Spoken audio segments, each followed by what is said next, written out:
welcome back to another one of my Old School RuneScape quest guides. In this guide, we'll be completing Legends Quest. Before we get into the guide, I want to let you know that I've added a special unboxing clip at the end of this video.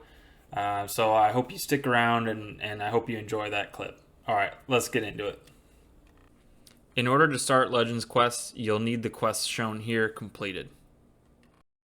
You will also need 107 quest points alongside the stats shown here. Along the course of the quest, you will need to defeat 3 mid-level guards as well as Nezik Chednid 3 times. Last but not least is the items list shown here. Now let's talk navigation. As you can see here, the Legends Quest start is located at the Legends Guild, which is northeast of Ardoyan. Transportation to and from banks will be required throughout the quest, so it's recommended to have either an Amulet of Glory and or Ring of Wealth. We are now ready to start the quest. However, be sure to bring along an axe, machete, 1 charcoal, and at least 3 papyrus. Now let's make our way to Ardoyan and then up to the Legends Guild. In order to start the quest, we'll need to speak to one of the guards just outside the gates of the guild. Once inside the gates of the guild, head into the westernmost building and speak to Sir Radamus Urkel to get your assignment, which is to complete the map of the Karazi jungle. With the Radamus notes in our inventory, let's head to Karamja. The jungle is located south of Shiloh Village, as shown here. In order to gain access to the jungle, you will need to cut your way through one of 5 forests, as shown here. In this clip, I will be cutting my way through the second most western forest.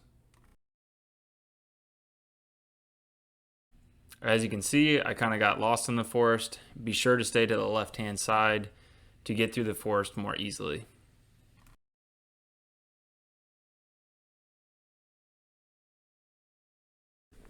Once you've made it through the forest, you'll need to start mapping the jungle.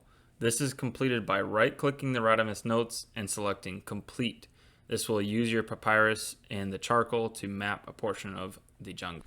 In order to complete the Karazi jungle map, you will need to map the western, central, and eastern portions of the jungle. Please note that you may or may not lose charcoal and papyrus during your attempt to update the map. Once you've completed the jungle map, head to a bank and set up your inventory as shown here with Radamus notes, axe, machete, pickaxe, lockpicks, smell runes, and the required gems. Now let's return to the jungle and speak to one of the foresters. They will take a copy of the completed map and give you a bull roarer. In order to use the bull roarer to contact locals, namely Goju, you'll need to stand near one of the totem locations as shown here. When you're standing next to one of the totem locations, swing the bull roarer and speak to Goju. He'll ask for your help since his tribe's shaman, Ungadulu, is trapped in a cave. From now on, you can call Goju using the bull roarer from any location in the jungle. Once you've completed the dialogue, head to the cave location as shown here. Once inside the cave, right-click on the firewall to talk to Ungadulu. He will become possessed and informs you that only pure water can extinguish the flames and release him. Next, you'll need to search the bed, table, and crate to obtain Ungadulu's notes. Please read the notes once you obtain them. Exit the cave and call Goju using the bull roarer. He will give you a sketch to the golden bowl. Now you'll want to go back into the cave and search the easternmost bookshelf to squeeze behind it. Following the path, you'll come to an ancient gate, which you'll need to use lockpicks to open. Once past the gate, you'll need a pickaxe to mine 3 boulders out of the way. Please note, if you fail, your mining level will be decreased by 1. Once you make it past the boulders, you'll come to another set of doors, which you will need to use your strength to open. Go ahead and kill one of the death wings on the other side of the door to complete a hard task in the Karamja diary. Follow the path along and jump over the jagged wall. Next, search the black plaque on the wall to unlock the riddle. Now place 1 soul, 1 mind, 1 earth, and 2 law runes onto the plaque. Once inside the chamber, you want to place the gems on the corresponding stalagmites as shown here.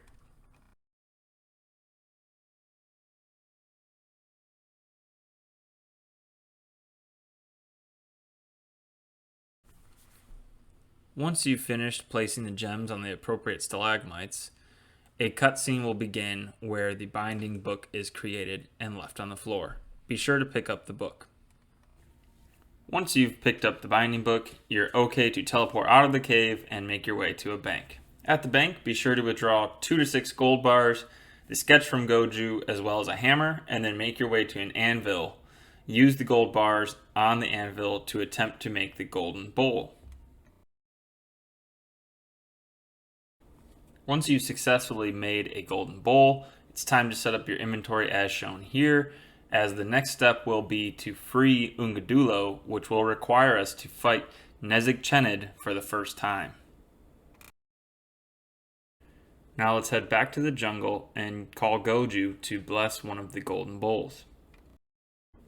Once Goju has blessed the golden bowl, you'll want to make your way to the pool of pure water as shown here on the map.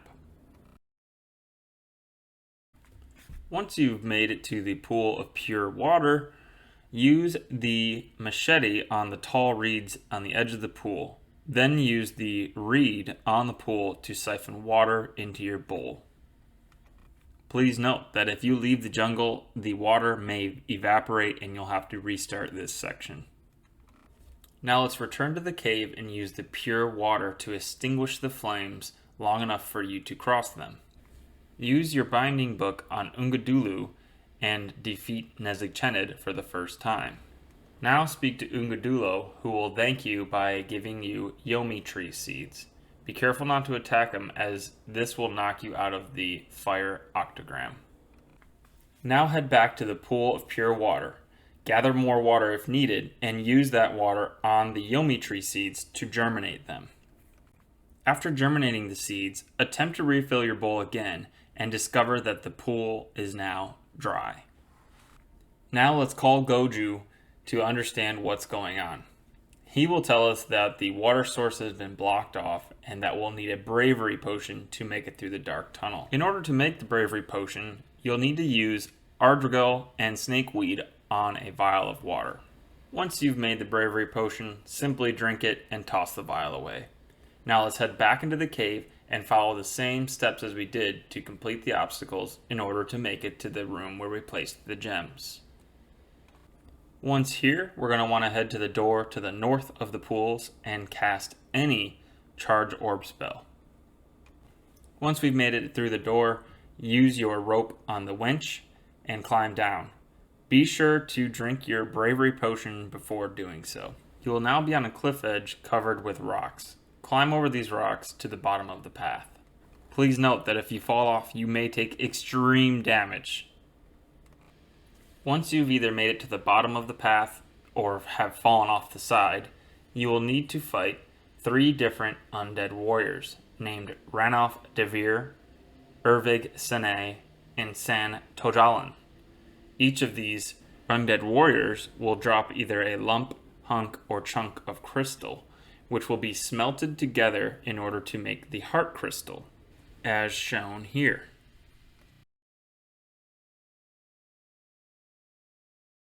In order to bless the heart crystal, you'll need to use it on a mossy rock, specifically the one shown here. Now place the heart crystal into the wall near the shimmering gate on the south end of the cave. This should unlock the gate. Once in this room, run west until you see a boulder blocking the water flow. Try to push it and a spirit should appear. Spirit is none other than Nezig-Chenid in disguise, and he'll ask you to kill a spirit called Viyeldi. At this point, you'll need to make a decision whether you're going to kill the spirit or not. Each of those paths have different implications for the quest overall. There's the short path as shown here, and the long path as shown here. In my quest guide, I decided to follow the short path. If you choose to follow the short path, you'll have to fight those 3 undead warriors again in the final battle. Head back to the top of the cliff where we entered this cave and pick up the blue wizard hat. This will spawn Viyeldi. Stab him using the dark dagger. Now head back to the boulder and push it once again. The spirit should reveal himself really as Nezek-Chened, and you will have to fight him once again. After you've defeated Nezek-Chened for the second time, now is the perfect time to head to a bank and switch out your inventory, as well as subscribe to my YouTube channel.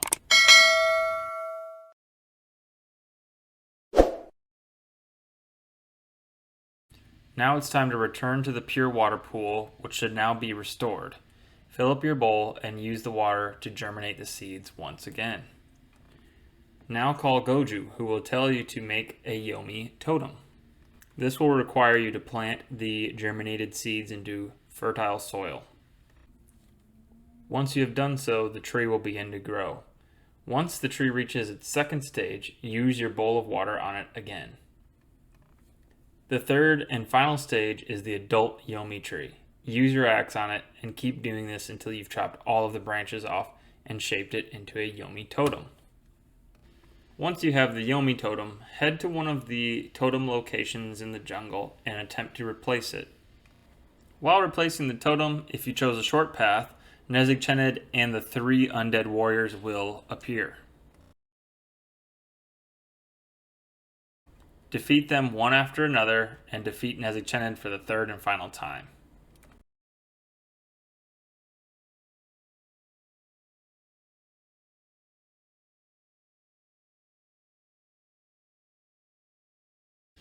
Upon defeating Nezek-Chened for the final time, replace the totem and Goju will appear to thank you for defeating the demon. Goju will give you a golden totem pole as a reward for everything that you have done.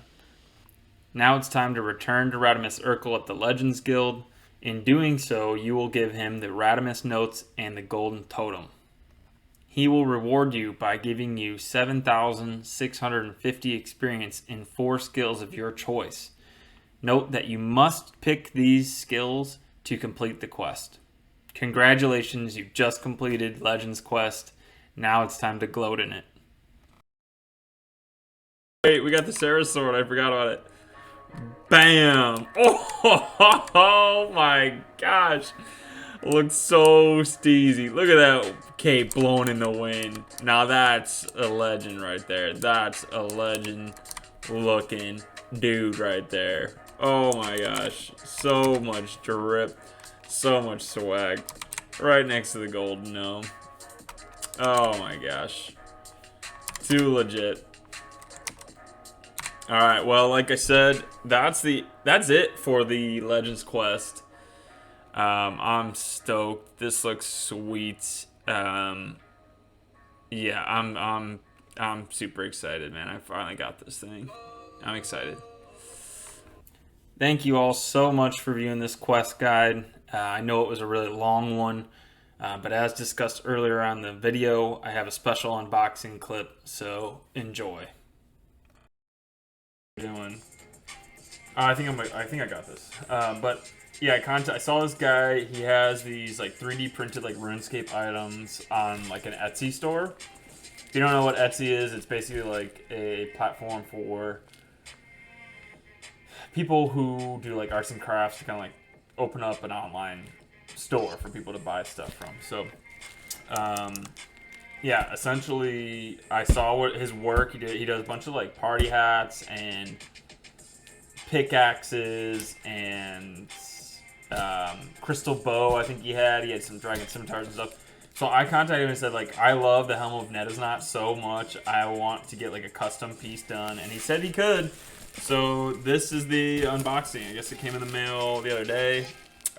There's a bunch of fragile stickers and stuff here. I'm just gonna move the camera down just a little bit so you can see.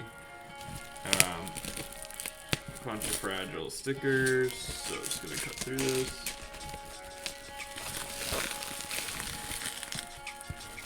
Let's see what's up. Again, the name is 3D Print It For Me on Instagram. I'm gonna tag him in all this stuff.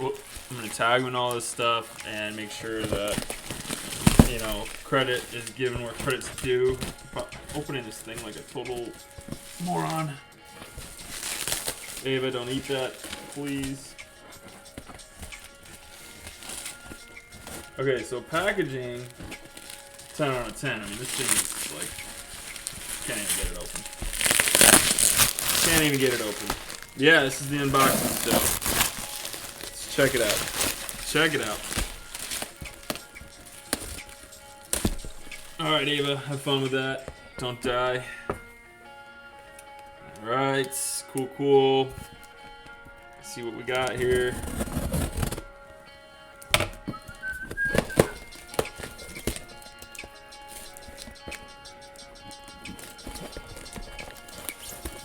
Well, let's see here.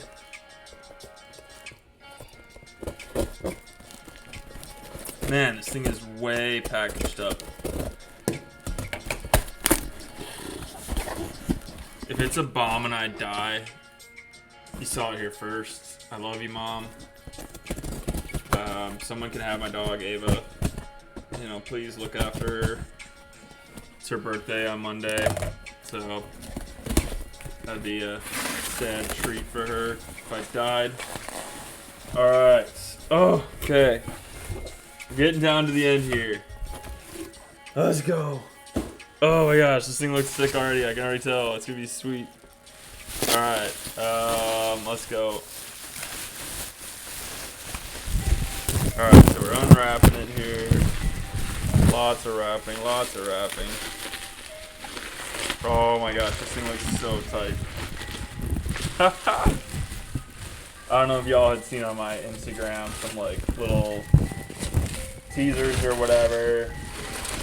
But yeah, like I said, I got with this guy 3D printed for me and he knocked it out of the park, obviously, with this helm of Nada's knots. Look at this thing. It looks so tight. I don't know if you can see this, but it looks so sweet. It looks like I gotta put these wings on it, so give me a second. They're here. Gotta wrap them up, all wrapped up individually here. Oh, these feel nice. They feel good. Let's get it.